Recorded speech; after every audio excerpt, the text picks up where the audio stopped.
Welcome back. Part 1 of this story follows Ted, a camper who awakens to a terrifying discovery. He's inexplicably trapped in a flamboyant, feminine fairy outfit. He frantically tries to remove the glittery, furry ensemble, but it's inexplicably attached to him. His initial panic escalates as he realizes the permanence of his situation, culminating in a desperate attempt to scrub off the makeup, only to find it miraculously resistant to his efforts. If you enjoy these videos, please show your support by subscribing to this channel and liking this video. It really helps us out. Now, enjoy the second part of this story. When he saw the pretty pink wings sticking out from behind him, it was enough to convince him to stop looking in the mirror. Not knowing why or how he had been dressed like this and finding everything on his body was firmly held in place by God knows what, his thoughts went from long-term freedom to short-term hiding. If everyone woke up in the morning and found him looking the way he did, there's no way he could ever live it down. For all he knew, one of the other campers had a hand in this and were waiting with a video camera at the first sign of him discovering his horrific outfit, which would have originally been a scream of terror if it wasn't for his initial adventure in the confusing dark abyss of his tent. As much as he loved laughing at people humiliating themselves on YouTube, he certainly did not want to be the internet's newest unwilling celebrity. Someone had sealed him into an incredibly feminine fairy raver outfit, and he had to find a way out of it, or at least a way to temporarily cover up his amazingly gaudy appearance. Ted grabbed the flashlight and began searching around the campsite for something to hide his outfit with, being incredibly careful not to hit any tent with a waking beam of light. It didn't take long before the flashlight revealed a hat, carelessly discarded near the fire pit, which was still sending tiny, mocking wisps of smoke in his direction. Ted minced over in his outfit, his fairy clothes sending the sound of rustling crinoline through the camp. Quickly snatching the hat from the ground, he held it up and began piling his big pigtails into the cap. He pushed the majority of his right pigtail in and pulled hard on the hat to keep it down on his head. The hat bulged with the vast volume of the hair and refused to cooperate with his attempt to hide it. He leaned forward, letting his twin pigtails fall into view, then gathered them at the bottom of the hat, packing as much hair in as he could, then pulling the entire mess on top of his head. His heart sank as the wad of hair had not only filled the cap, but had gathered into a large pink and blue pile underneath it, making the hat look incredibly small on his big pink and blue hairdo. He would need a hat at least 5 times the size of it to fit his hairdo in. He let go of the pile as he pulled the hat off. His long, sparkling hair fluffed and spun around his head, swinging around like a belly dancer on speed. Throwing the hat down in a huff, Ted turned his attention to the line of towels drying on the side of the truck. They had been used after all the guys had swum in the river and were now coated with a lovely collection of river water, sweat, and sunscreen. Ted didn't care, as he now valued his privacy over hygiene. Anything to cover up this mess he somehow landed in and was completely undeserving of. He grabbed a bunch of wet towels and again leaned forward, gathering his hair inside. He managed to fit both pigtails inside of a single, large, soggy towel, which he piled onto his head, quickly wrapping yet another towel around it to hold it in place. Hugging his face tight, the end of the towel was tucked beneath itself, wrapped around his neck, leaving him looking like a ninja wearing an oversized turban. A jacket had been thankfully discarded not far from him, a nice, heavy item that had plenty of room for his new assets. As he threw it on, he glanced around the camp, the flashlight revealing various empty cans and discarded buns, and something amazing, a pair of jeans. All he needed to do was get a pair of jeans on and a large enough pair of boots to hide the pink sparkle party happening on his legs. He zipped the coat up and was greeted with a sudden tightness as the zipper hit the halfway point. He pulled harder, and again the zipper began to strain. The coat would have easily fit yesterday, but his breasts were now making things much more difficult. They were much too large to comfortably fit in the coat. He exhaled sharply, then pulled up the zipper as hard as he could, sending the tongs flying together, big bits of green fluff sticking through the joined metal teeth. Regret ran wild as Ted suddenly felt very claustrophobic. The heavy, jelly mounds were now firmly compacted against him, making his chest incredibly squished and making it difficult to breathe, especially in such a panicked state. He pulled the zipper down, but it quickly became stuck once it hit the bits of fur that had been caught in it. He pulled again and again, with the zipper suddenly letting loose and unzipping halfway, sending his big, fuzzy breasts swaying into the open free air. Looking like a drag queen raver hoochie with his breasts spilling out of his half-zipped coat, he yanked furiously to unzip the jacket, harder and harder, interrupted by a sudden ping. The zipper had snapped off, but the coat remained halfway zipped. He sighed a quivering, frustrated sigh, as he was now stuck with his breasts revealed to this world, a jiggling green mass, bouncing with even the most idle of movements. He made his way to the towels once more and stopped the constant bouncing of his falsy friends by wrapping another towel around himself, now looking like a turbaned ninja pretending to be a vampire. Ted was confident that at least the towels would hold and keep his hair and makeup hidden. All he had to do now was hide his legs. He peeked through the narrow slit in his newly made towel headdress with his newly made-over eyes and set his sights on the discarded jeans. They looked big enough to pull over his ridiculous getup, hiding his boots, tights, and skirt, which never seemed to stop rustling and swishing around his thighs, one of the many constant reminders of the situation he was trapped in. He slowly crept to where the jeans were resting, lifted them from the ground, and brought them back to the truck where no one would hear him fussing about. Holding the jeans low enough to get a leg in without tripping and stumbling, he stepped into them, finding his fluffy boots quickly plugging up the pant leg, the material bulging out like crazy. He pushed harder, gaining a small amount of ground, but still finding the boot stuck within the pant leg. Gritting his teeth, giving his head a shake, getting even more angry as his big pigtails swam around, he held the waist of the pants as hard as he could as he stomped his weight into the pant leg. Much to his surprise, the boot let out a large shoomp and quickly slammed down on the ground on the other side. For the first time that night, something seemed to be going Ted's way, which gave him the energy he needed to plow his other foot into the pants. After much grunting and more silent cursing, both the boots were crammed firmly in the jeans and they were quickly pulled to his waist. His sparkling tutu skirt he was wearing found itself crammed inside the torso of the jeans, and Ted now had a glimmer of hope that he could get through this, humiliation-free. Once the skirt was within his jeans, giving the impression that he was wearing a large diaper, he buttoned the waist and gave the zipper a mighty pull, somehow locking the fluffy mess within the jeans with a loud zeep.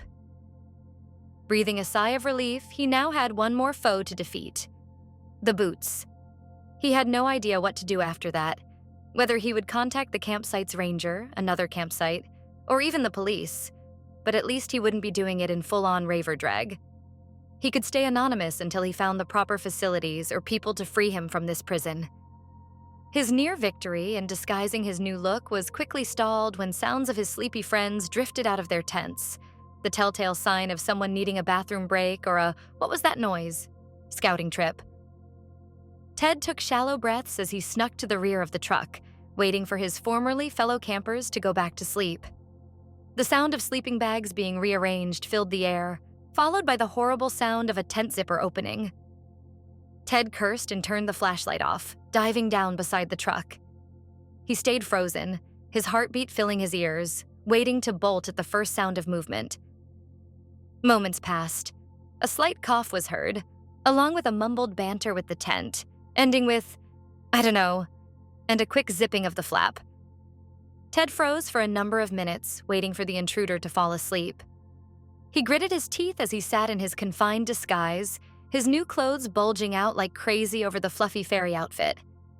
He was already planning his revenge. All he needed to know was who did it, and what they used to attach the durable getup. Once he was free, he would attach every piece of this silly outfit to one of these assholes. He was sure of that.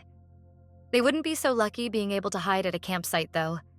He would be sure to leave them somewhere. Public. The bar? The mall? A completely different city. Ted's fantasizing drifted away as he lacked the imagination to develop such a scheme. He also realized that whoever had poked their head out from their tent must have been asleep by now. Ted jumped up and shone the flashlight into the box, revealing the last piece of his disguise. Slunk in the corner of the truck's box was a huge pair of rubber boots, perfect for trudging through mud, wading into a lake, or covering up big, sparkly pink fur feet that you somehow managed to acquire in the middle of the night. A sigh of relief squirmed out of Ted's mouth as his fluffy feet slid snugly into the vast caverns of the boots, and a feeling of fleeting victory washed over his constricted body. The feeling was short-lived, as are all things fleeting. Only a moment after he slid his foot into the last boot, a violent and unexpected force sprang from all over his body, starting with his pants, which were quickly blown open, pieces of zipper shooting out like shrapnel. The skirt was alive with movement and spilled over his pants, sinking its fabric into the denim and ripping it to shreds. It quickly pulled the pant legs up into its bulk, leaving his nylon legs exposed to the world. An inhuman scream would have rattled the campsite, but was temporarily put on hold as the boots suddenly felt much smaller than they did before, and Ted shot a wide-eyed gaze of horror at the fountain of pink, sparkly fur pouring out from the top of the boots and splashing down the sides, coating the massive, heavy boots with a thick layer of glittery, soft fluffies. The familiar grasping clamp of the boots on his feet returned. This time, his fluffy feet were massive trunks of pink fur, instantly making him want the ones he just covered up back. Now realizing that his friends obviously had nothing to do with what was happening, Ted was filled with a new degree of terror. He quickly reached down to pull the boots from his feet before the fur could cover the whole things, but a vicious jerking force snapped through the coat, throwing his arm back to his side. Although made for harsh conditions and brutal hiking trips, the coat found it was no match for the sudden rush of fuzzy fabric shooting out from beneath its zipper. The material of his cute, fuzzy tube top quickly surrounded the coat, ripping it from his arms and his shoulders, then completely covered it with its green, glittery skin. A new shiver of horror made its way up his spine, right at the same time his raver wings freed themselves from their clothed prison. His eyes were fixated on his chest, as the top began reshaping itself and became much larger than it did before. Where his chest used to hold grapefruit-shaped mounds, it was now home to massive green, furry cantaloupes. It dawned on him, as much as he didn't want it to. The outfit he was trapped in was getting bigger, fuzzier, and jigglier, because it was somehow eating the clothes he had thrown over top of them. Just as he was about to give up and let out a revealing cry for help to the entire campground, his head started jerking around, a strong and somewhat angry force pulsating on his scalp. It didn't take long for his pretty pink and blue locks to snake out from under the mass of towels he had wrapped around his head and rip them from his face, bringing them deep into their soft, pink and blue mass.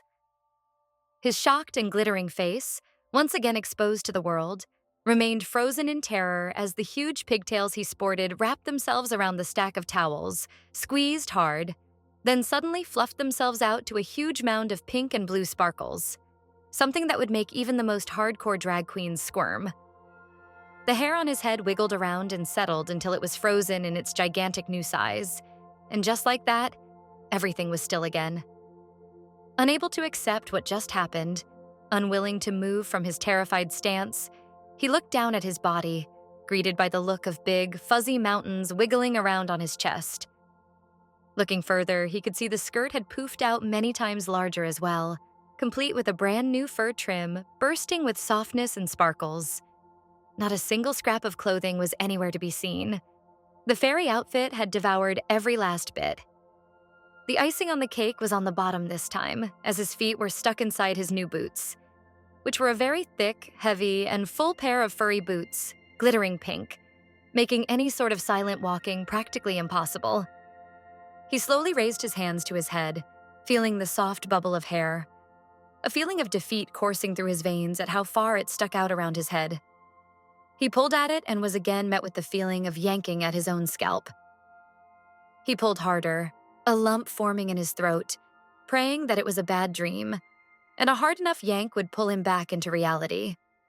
He pulled and pulled, losing his balance slightly, and stumbled across the campsite, the fur on his boots shaking and fluffing out as he did so, and his massive melon chest bouncing and thrashing around in its permanent green home. Through the grunting, the pulling, the yanking, and the stomping, he didn't hear the sound of half a dozen zippers opening up.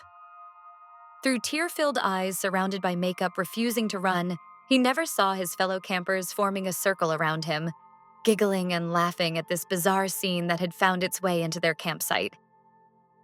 Ted immediately saw the cell phones come out, with pictures clicking frantically. "Jesus, Ted, what the hell are you wearing?"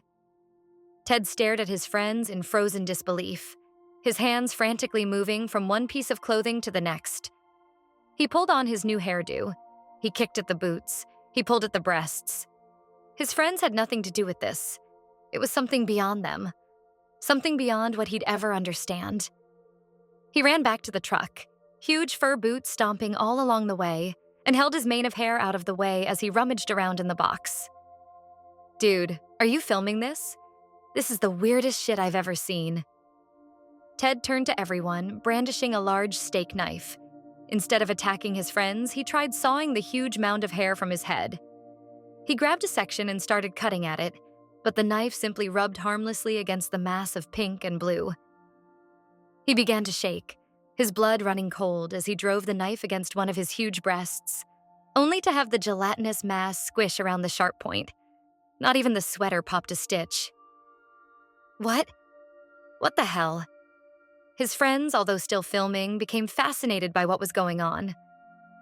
"Ted, just take it off, man. What are you doing?" "It doesn't come off!" Ted shrieked, demonstrating how the knife refused to penetrate the fluffy skirt floating around his thighs. "Dude, you look like a fairy." One of his friends laughed, oblivious to the seriousness and permanence of Ted's appearance. Ted began to lose all signs of rational thought. Although some of his friends were stunned by what they saw, others were laughing. Hard. Lights were popping up in campsites all around them, with curious campers ambling their way over to their site. Ted shivered and backed against the truck, his huge behind squishing against it as he did, his breasts quivering with his short breaths. He didn't know what was going on, but he was certain it was some sort of horrible dream. A horrible dream that he had to wake up from, somehow. He closed his eyes and tried to ignore the scene he made. Tried to ignore the huge hairdo he now sported, which constantly brushed and nestled against his face. The big breasts that bounced around at the slightest movement. The big wings sending glitter glints through the camp. The constant taste of sour candy coming from his lips. The mirror showing him his flawless drag queen appearance. He clenched his teeth and closed his eyes. The big false eyelashes mashing themselves together. "Wake up!" Ted screamed to himself, the sound of laughter drowning out everything else. Campers had a clear sight of what was making all the noise, and it instantly made it worth their while. "Wake up!" A girl made her way over and burst into hysterics, playing with his hair and admiring his makeup. "Oh God, please let me wake up." Another group of girls sauntered over and began posing with him, taking pictures, one girl announcing that she wanted to try his wig on. She laughed even harder as she pulled at his wig, asking him repeatedly how to take it off. "Please, God, let me wake up." The stunned silence as his friends drove him home the next day, his fairy outfit and hair occupying most of the back seat, everyone staring at him like he was a leper. "Wake up." Through the following months, people stared at Ted everywhere he went, little girls pointing and announcing they wanted to be a pretty fairy. Just like him. "Look at his makeup, Mommy. It's perfect." Wake up. Doctors, hardware specialists, scientists of any sort. Head scratching, shoulder shrugging, and general confusion followed him everywhere he took his glittering fairy prison. Please. Please. Broken knives, empty pill bottles, snapped nooses. The fluffy fairy outfit clung to him every second of every day, constantly jiggling or bouncing or swishing, reminding him of his feminine image, refusing to budge, his skin impervious to cuts, his body immune to poison, bullets bouncing from his head. Nothing worked. Even starving himself turned out to be pointless. Please. Ted never got used to the outfit. It was almost like it was trying to constantly get his attention. The hair would always fall into his face. The breasts constantly weighed heavily on his shoulders. He tried using a hair tie to tie his hair back, but it evaporated into a sparkling pink shade of eyeshadow that blended with his already overdone blue.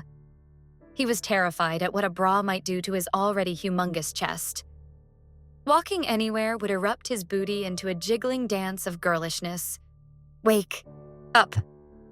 A decade later, Ted still lays in bed at night, his eyes clenched shut, big floofs of hair sticking from his head, immaculate makeup, still flawless, muttering to himself again and again, praying, wake up.